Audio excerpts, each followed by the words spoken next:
there is a man standing at the edge of a city. Behind him is Ur, one of the most advanced cities on Earth at that moment in history. Running water, temples, libraries, centuries of civilization packed into one place. He is leaving all of it. And the strangest part is not that he is leaving. The strangest part is that he does not know where he is going. Not because he forgot to ask, not because God was vague, but because God simply said, "Go," and he went. His name is Abraham, and his story is one entry in the longest, heaviest, most misread chapter in all of Scripture. Hebrews 11. Most people know it as the Hall of Faith, the honor roll of the Old Testament. Preachers have turned it into a halftime speech. Designers have put it on motivational posters. We read it and we feel inspired for about 4 minutes, and then we move on. But I want to slow down today, because I think most of us have been reading this chapter wrong. This is not a Hall of Fame. It is not a list of people who had enough faith and got rewarded for it. It is not proof that if you trust God hard enough, things will work out. It is not that kind of chapter. What it actually is a court document, a witness list, a record of people who trusted God all the way to the end of their lives, and in many cases, did not live to see what they were trusting Him for. And near the very end of this chapter, the writer drops 4 words, almost quietly, almost in passing, that reframe every single name on this list. 4 words that change everything. We will get there, but not yet. The first name on the list is Abel. You know the story. 2 brothers, 2 offerings. God accepts one and not the other. And Cain, the one whose offering was rejected, takes his brother out to a field and kills him. Abel is the first person in human history to die for his faith. Not in battle, not in old age surrounded by family, killed by his own brother, in a field, alone. And God did not stop it. No angel appeared, no voice from heaven. Abel brought what he had, gave it honestly, and was murdered for it by the one person in the world who should have protected him. This is the first entry in the Hall of Faith. But here is the line the writer adds, and I want you to catch it. He says, though he died, he still speaks. Abel is dead. He has been dead longer than recorded history, and the writer says he is still speaking. The testimony of a life given honestly to God, even a life that ends in violence, even a life that ends in injustice, even a life cut short by someone who should have loved you. That testimony does not die when the person does. Abel still speaks. The second name is Enoch. Enoch is the anomaly of this chapter. He is the one who breaks the pattern, and I think the writer puts him here deliberately, so the pattern means something when it returns. Enoch did not die.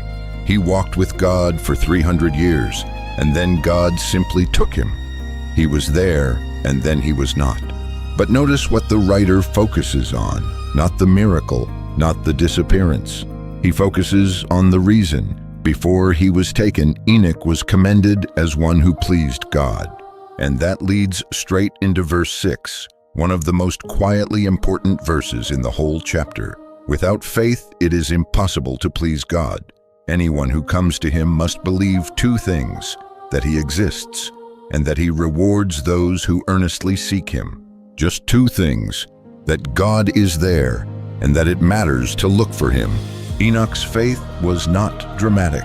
There were no plagues, no parted seas, no burning bushes, just 300 years of walking in the same direction, daily, ordinary, unhurried. That is its own kind of faithfulness. The third name is Noah. God tells Noah there is going to be a flood unlike anything the world has ever seen. Build a boat. There is no rain. There is no precedent. There is no scientific committee confirming this is reasonable. There is one word from God and a man who decides to believe it. What those 120 years of construction looked like to everyone watching, I think about that a lot. Every morning Noah gets up. Every morning he works on this boat in the middle of dry land, While the world goes about its business around him, Noah was a preacher. The New Testament calls him that, which means for over a century he was telling people what was coming. For over a century, nobody listened. And then the day came. The rain started, and the door closed. God shut it himself, the Genesis account says, from the outside. Noah did not get a victory lap. He got to float on 40 days of floodwater over the graves of everyone he had ever tried to warn. He got to grieve a world that did not believe. Faith in Noah's story does not feel triumphant. It feels like being the only person in the room who can see what is coming and being unable to make anyone else see it. 120 years of that, and he never stopped building. Now the writer slows down. Everything before this, Abel, Enoch, Noah, was moving at pace. Quick strokes, one story then the next. But here the writer lingers. He spends more words on this section than any other. And I think it is because this is the story he most wants you to sit inside. By faith, Abraham obeyed when he was called to go out to a place he was to receive as an inheritance. And he went out, not knowing where he was going. He left Ur. He crossed the Euphrates. He entered Canaan, the land God had promised him, and for the rest of his life, he lived in it as a stranger, not an owner, not a settler, a tent dweller, a nomad in the very land that was supposed to belong to him. He died in that tent. He never built a house. He never built a city. He held the title deed to a country and spent his entire life in it as a foreigner. The writer says he was looking forward to the city that has foundations, the city whose builder and maker is God, a city he could see, perhaps, from the far edge of his vision, a city that was not of this world at all. And then Sarah. By faith, Sarah herself received power to conceive, even when she was past the age, because she considered him faithful who had promised. She laughed when she heard it. That detail is in the Genesis account, and I love that it is there. An old woman behind a tent curtain listening to an impossible conversation, and she laughed out loud. And God heard it. "Why did Sarah laugh?" he asked. She panicked. "I did not laugh." "Yes, you did," God said. And then she conceived. And the child was named Isaac, which in Hebrew means laughter. God did not erase the moment of her doubt. He named the miracle after it. The very thing she laughed at became the name of everything that came from it. But even with Isaac, even with grandchildren and great-grandchildren multiplying like stars, verse 13 lands like a stone dropped into still water. All these people were still living by faith when they died. They did not receive the things promised. They only saw them and welcomed them from a distance, admitting that they were strangers and foreigners on earth. Abraham died in a tent. He saw the promise from a distance. He welcomed it from afar, and he died. This is the man the writer holds up as the supreme example of faith. Not because Abraham received everything, but because he never stopped wanting it, never stopped trusting the one who had promised it, never stopped walking toward it, even when it did not come. Moses refused to be called the son of Pharaoh's daughter. Read that slowly. He was raised in a palace. He had access to the most powerful empire on earth. Education, wealth, military standing, political connection, everything Egypt could offer, it had already given him, and he walked away from all of it. He chose to be mistreated with the people of God rather than enjoy the fleeting pleasures of sin. He considered the reproach of Christ greater wealth than the treasures of Egypt.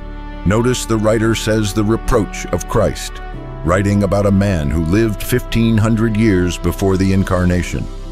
The writer understands that Moses, without knowing the name of Jesus, had grasped the same logic, that there is a treasure the world cannot give you, and reaching it costs something real. Moses led 2 million people out of slavery. He parted the sea. He climbed Sinai. He walked 40 years through a wilderness. And at the very end, at the edge of the promised land, God told him, "You will not go in." He could see it from Mount Nebo, the whole land spread out before him, green and wide and real, and then he died on that mountain.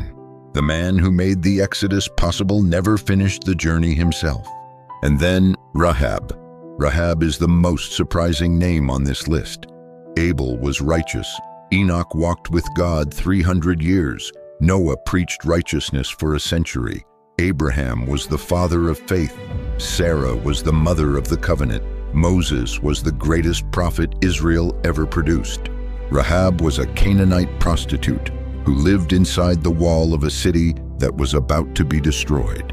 No covenant, no Torah, no history with the God of Israel. What she had was a report. She had heard what God did at the Red Sea, what happened to the kingdoms east of the Jordan, and something in her recognized it as true. So she hid the spies. She negotiated for her family. She hung a scarlet thread from her window and waited. When the walls of Jericho fell, those famous walls, the ones that came down at the sound of trumpets and a shout, Rahab's section held. The only person saved in that city was the one who had the least reason to be saved. And her name appears in Matthew chapter 1, in the genealogy of Jesus.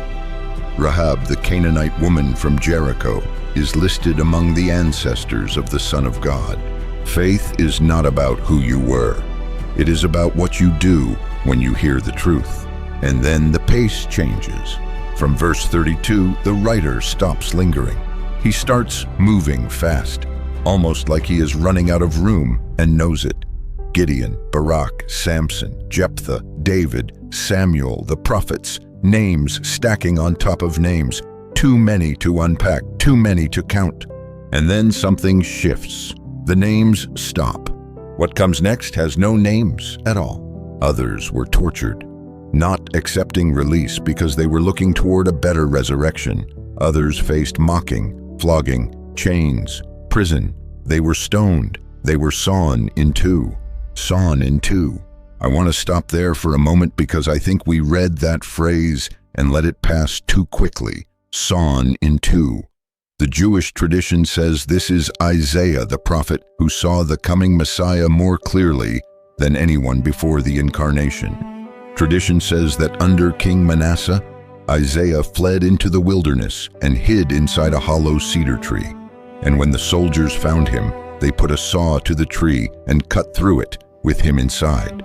That is not a metaphor. These are real people, real bodies, real pain, people who were given a chance to walk away, to deny what they believed, to save their own lives, and chose not to. And then there are others the writer mentions who wandered in deserts and mountains, living in caves, dressed in sheepskins and goatskins because that is all they had. No home, no name, no recognition. Almost certainly these are the faithful Jews who fled into the wilderness rather than submit to Antiochus Epiphanes, the Greek king who walked into the temple in Jerusalem, set up an altar to Zeus, and made faithfulness to God a crime punishable by death. The second book of Maccabees tells us about a mother who watched all 7 of her sons tortured and killed one by one. Each son was brought forward. Each one was given the same offer: renounce your faith, eat the forbidden food, and live. Each one refused. The mother encouraged every one of them to hold on, and when the last son was gone, she died too. She has no name in Hebrews 11. She is just others. And here, right here, is where the writer drops the 4 words I told you about at the very beginning. Of whom the world was not worthy. 4 words. That is the writer's verdict on the nameless ones. The ones who got no miracle, no rescue, no reward in their lifetime. The ones the world looked at and said, "You are nothing." And heaven looked back and said, "The world is not worthy of them." That is the inversion. That is what this whole chapter has been building toward. The world's verdict and heaven's verdict are not just different, they are opposite. What the world calls worthless, heaven calls irreplaceable. What the world calls failure, heaven calls faithfulness. And then comes the verdict, verses 39 and 40. These were all commended for their faith, yet none of them received what was promised, since God had planned something better for us, so that only together with us would they be made perfect. Read that carefully. Not one of them received the promise in their lifetime. Not Abel, not Enoch, not Noah, not Abraham dying in his tent, not Sarah, not Moses on his mountain, not Isaiah in his cedar tree, not the mother who buried all 7 of her sons. None of them. But the writer does not say they were abandoned. He does not say God failed them. He says God had planned something better, a completion so large, a story so long, that no single generation could contain it.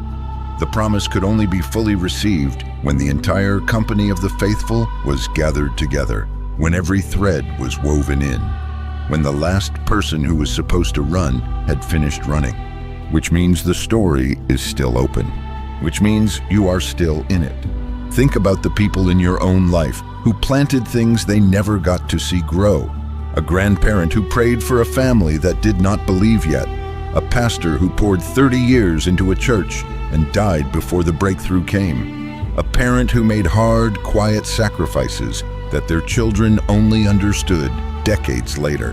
That is the logic of Hebrews 11. Faith is not always rewarded in your generation. Sometimes you are Abraham, dying in a tent in the land you were promised, having seen it from a distance and welcomed it from afar. Sometimes you are Moses, close enough to see it, not permitted to enter. Sometimes you are the unnamed one, doing faithful things in obscure places where nobody is keeping score, dressed in goatskins of whom the world is not worthy. And sometimes, most of the time actually, you will not know which one you are until much later. Hebrews 12 opens with one sentence that ties everything together. Therefore, since we are surrounded by so great a cloud of witnesses, let us run with endurance the race that is set before us. Surrounded, not watched from a distance, not observed from somewhere far away. Surrounded. The men and women of Hebrews 11 are present. They are witness to what is possible when a human being decides to trust God in the dark, to hold faith like a title deed to something not yet in hand, to live as a stranger in this world because they are citizens of another one. Abel still speaks. Moses still shapes the moral imagination of billions of people who carry his story inside them. Abraham is still, 4,000 years later, the father of faith for more people than any one generation could count. They are not finished, and neither are you. 3 things before we close. First, faith in Hebrews 11 is not positive thinking. It is not the power of believing something hard enough until it happens. It is forward-facing loyalty to a God whose timeline is longer than your lifetime. You can be completely faithful and still die before the promise comes. That is not failure. That is the pattern. Second, you may not receive what you were promised in your generation. If you are walking faithfully and the fulfillment has not come, you are not doing something wrong. You may simply be living in the middle of the story, not at the end of it. Third, and this is the one I want to leave with you, you are not the end of the story. Every act of obedience that nobody sees, every sacrifice that goes unrewarded, every seed planted in ground you will never harvest, none of it ends when you do. The chapter of your life closes, but the story does not. You are surrounded by people who understood that, who lived it all the way to the end, who died still holding the title deed to something they had not yet received. And they are waiting for the rest of us to finish. Which person in this chapter lands closest to where you are right now? Is it Abraham, stepping out without knowing where you are going? Noah, building something nobody around you understands? Or are you one of the unnamed ones, faithful and unseen, doing hard things in a small place where the world will never know your name? This is Hebrews 11. Keep running.